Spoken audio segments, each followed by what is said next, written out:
после 2 месеци ние од една чудна појава и од еден чуден настан се претворивме во сила на која чека Македонија.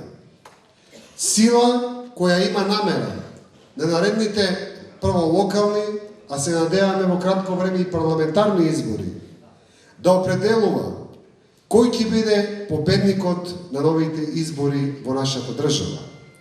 После 20 години, после многу разговори и очекување и надежи, доживеавме уште еден дебакал на нашиот пат кон Европа и НАТО.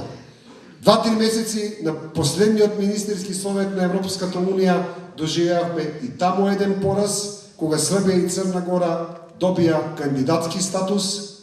Сега, пред 10 дена, доживеавме уште еден пораз. Нема дискусија за тоа прашање. На секое барање да се отвори дискусијата што понатаму со Македонија, имаме нови и нови етикети. Имаме надпревари во етикетите. Немаме како нормални луѓе кои имаат 20 години еден проблем. Да седнеме, тие што се одговорни, тие за кои сметаат дека може да помогнат, да седнеме и да разговараме.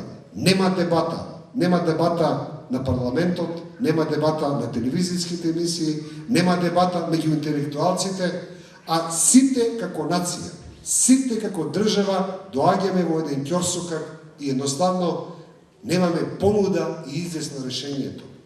Актуелната власт го прекрива поразот благодарејќи повторно на истата таа контрола на медиумите и се однесуваме како ништо да не ни се случило. Докаде ќе одиме вака? Еве, 2 дена после НАТО саметот, Црна Гора го доби и датумот за преговори со Европската унија.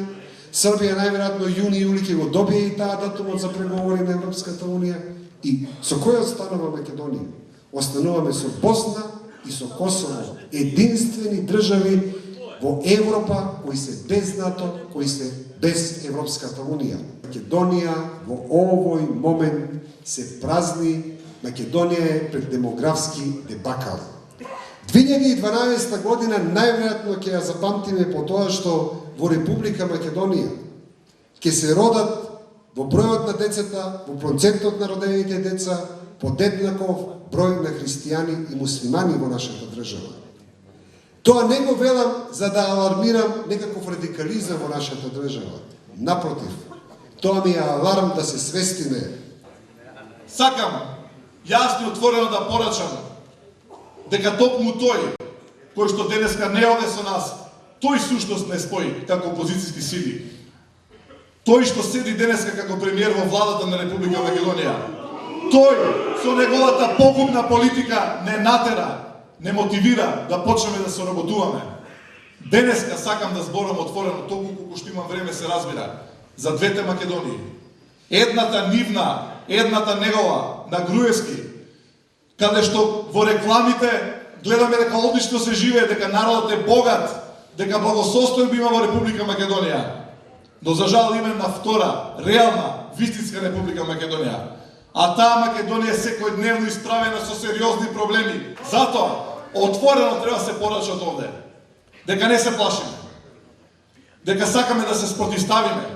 Погледнете ги оние бродови што ги инсталира на Вардар, 2 брода, но нивки им најдеме права намена. Веднаш после изборите, во едното бродче Груевски, во другото бродче експерт Оставивски.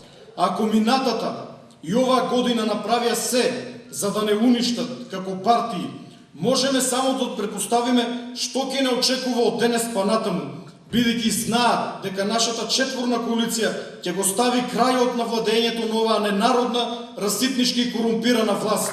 Апелирам до најискусниот лидер во нашата коалиција, господине Ѓоргиевски, вие го создадовте креаторот на овој модерен, недемократски, но ништо помалку суров режим. Вие имате должност со наша помош заедно да го победиме.